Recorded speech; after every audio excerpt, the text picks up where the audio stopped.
Where did the Fillionaire come from? Ah man, so nickname. All right, so I used to go by the name Phyllis Flo, right? At the time, I was a huge Jada Kiss fan, so I thought Jada kind of like a girl name, but he get away with it. Jada Kiss, how can people like that? It works though. Man, I'm gonna go by Phyllis Flo. Why you gonna go by Phyllis? That's a girl name, man. It's cold because I want you to feel this flow. Metaphor. All right, so then I fast forward. Man, I'm feel fresh.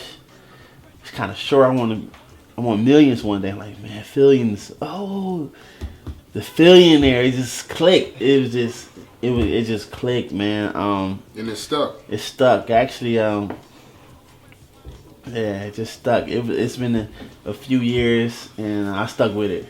Is it safe to say that that's your alter ego?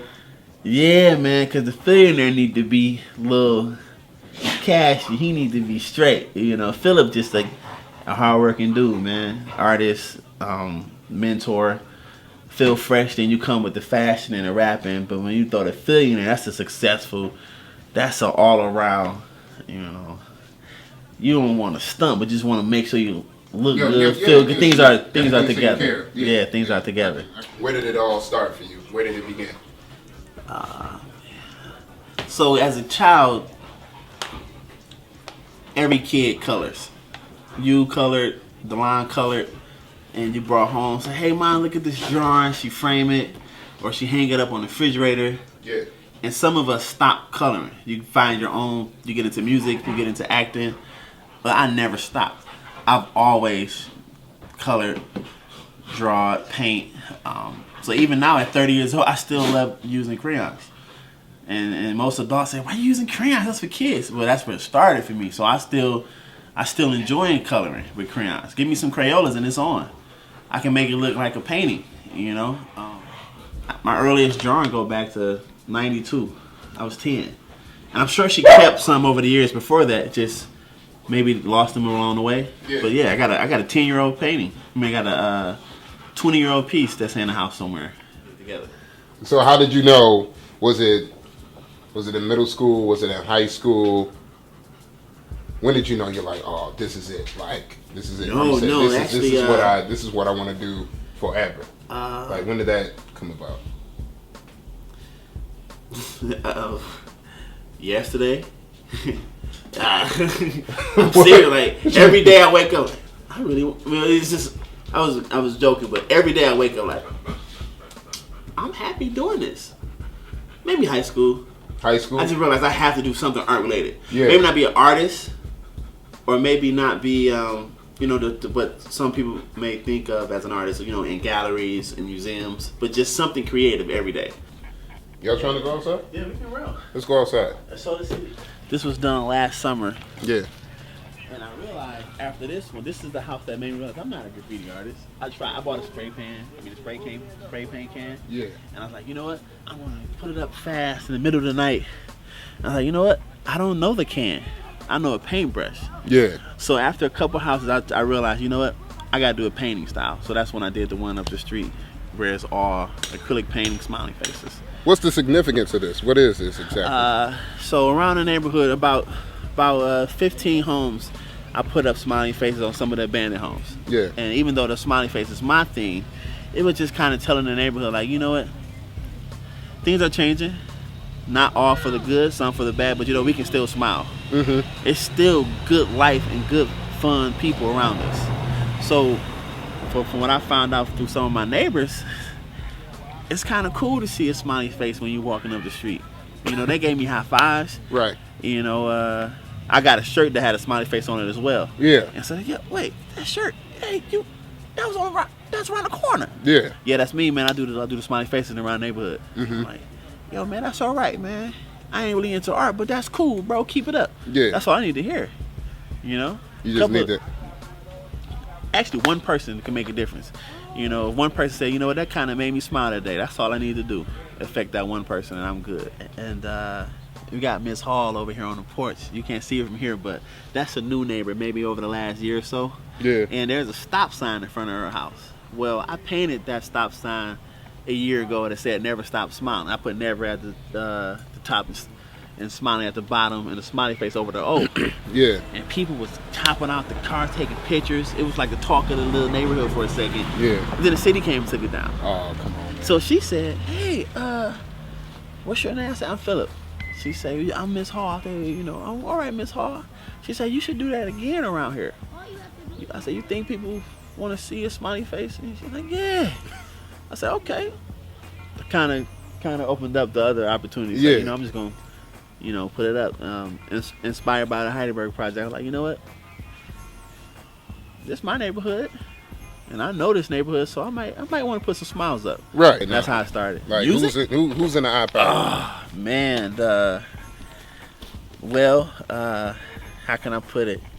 Man, just put it out there. Who's in the iPod? I listen to some old stuff, so I listen to a lot of Tribe. All right. But like current right now, I like Kendrick Lamar. Okay. I like Kendrick Lamar. Yeah. There's a few of my good friends from Detroit I listen to. I listen to Nolan, the Northern Ninja. I listen to Chavis Chandler. I listen to Richie. Two. Those are actually, I like Crack Hills too though. Okay. He works so hard I can't keep up with all his projects though. Right. So he always got something new coming out. But I listen to me a lot. Watch your back. Yeah. I listen to Feel Fresh just to stay on top of things. I never released any music to the public, and then people are asking for it. So, So we're gonna get that about you soon. Yeah. We may get that out. I got the art out coming this weekend with a great show, and I'm always writing rhymes. So we'll see what happens with that. Then I rhyme with Rap FM. Yeah. It gave me an opportunity to perform different places that Feel Fresh by itself when they've been able to do. So Where's everybody's everybody's got something big for the summer, whether it's going out of town or you're working on a project or something like that. There's always something big that people want to do during the summer. I know so this what answer. Would that be? All right, so me and DeLon Robinson, who owns Inner City Skateboards, right? I go by Phil Fresh, she go by Diddy. And we got a pretty decent, nice sized backyard, so we want to do the Phil Fresh and Diddy's backyard boogie. It's just like Phil Fresh and Diddy's backyard boogie. I just feel like it's the perfect thing to do in August. We got to figure out a date, but it's just for our friends and family. Detroit East Side. I never sold drugs, never wanted to, but I admit I like the life that a drug dealer has when it's not in danger. You got the girls, you got the cars, you got the money, you can pay your mama bills. It's just things that come with it. I mean, it's danger come with it as well. But so growing up, and I had a few family members that dabbled into that lifestyle. So I always seen it. So through life, through movies, through New Jack City, you start to learning what a key is, what a brick is, what a bird is of cocaine. You know. And so I thought, well, since I'll never sell a key, a brick, and a bird of cocaine, I'll make it the way I know how to make it in art. Yeah. So this is just a metaphor of the streets. This is all this is. These are the keys. Of course I did piano keys because I love music. Right. These are keys because keys open doors. And doors are just, you don't want to walk through every door, but doors open opportunities. Right. Bricks. It's just a solid home, a solid structure. Bricks are the name of a kilo. Hey, I'm going to use it in my painting as the bricks the way I see it. Mm-hmm. And then the birds.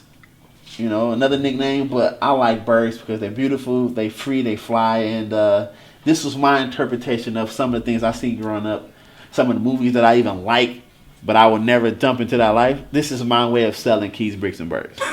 This is my spin on that. And you see something. You might see something in the shirt. You might see something in the sky, or it may even be a random raindrop that hits a puddle. I'm just being really. No, do you find yourself like walking away from little things like that and then coming straight to? Yeah, mainly because I'm in the city. We all in the city, but due to no vehicle, I ride my bike or I walk a lot. So I'm walking past abandoned homes, so that makes it. You know what? I kind of like the way that's kind of look right there. It's abandoned, but it got something cool. I want to make art out of this. Or most of the pieces in the show is found wood from around here. Yeah. So I walk past this abandoned house or an alley. I'm like, you know what? That's an old door, but if I cut it just right, it could be a good canvas. All right, I'm gonna just walk home with it. Right. So it's been numerous times some of the neighbors have seen me like walking home with a door or a piece of wood, like, you making something else? Yeah, I'll make something out of it. You know, now some of the close neighbors know I do art. It's not strange to see me picking up random stuff. You know, at first it was like, what is he doing? Picking up all this old, but not. And I found a way to make it work for me. I got the space I need to paint. I got my drill. I need to build something.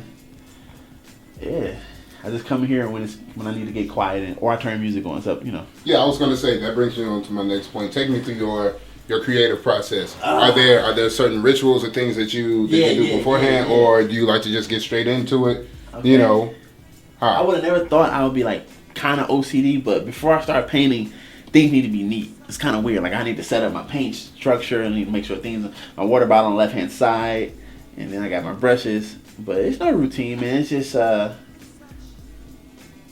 put in my little raggedy clothes. You know, I got a habit of wiping my paintbrush on my shirts, and I just get to going. Sometimes I have music going, or sometimes I can just paint in complete silence. Kind of just depends.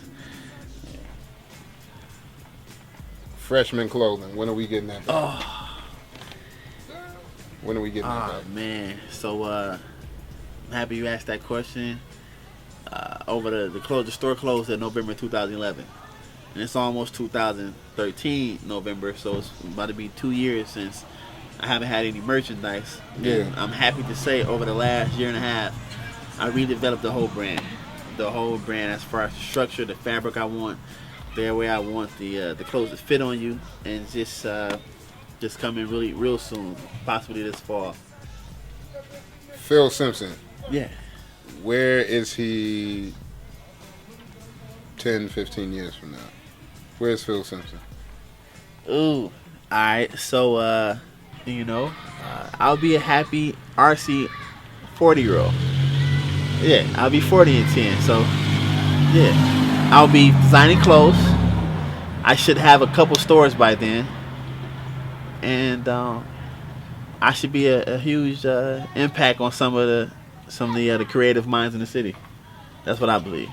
You actually segued into like the final question, which is, what can you tell that person out there, like that might be watching right now or whatever? Yeah. They're thinking about picking up that paintbrush or that Crayola stick, you know, or whatever it is, that spray paint can, whatever. They're thinking about it, but they're not. You know, what can you tell them to inspire them to like pick that up? To get into it, what is it that you can tell them? Yeah. Personally? But the funny thing is, I tell parents this and children this, ages 3 and up. Just don't give up. Seriously, if you think you want to do art, dedicate 10-15 minutes a day. You never know where that 10-15 minutes is going to take you. That's all it takes, 10-15 minutes? Because if you got a busy life, you don't really have time to get you a pocket sketchbook. You don't have to get nothing lavish. A pocket sketchbook that you can carry everywhere and just jot down, a little inspiration. A little sketch here, a little sketch there. That's for the drawing purposes. I still find carrying a sketchbook helps you dramatically, because sometimes you're out and about, but you know what? Let me just write this down or just get this quick sketch, and I can think of it when I get home.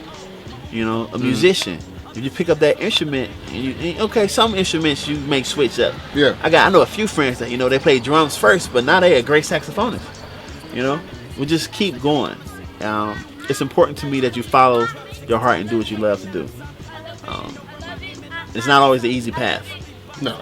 So you got to stick with it. Sometimes it may not pay. Are you willing to do this for free? I'm willing to pay for free if I have to. So, yeah, I hope that answered it. Yeah. In more ways than you believe. Yeah. Phil Simpson. My man.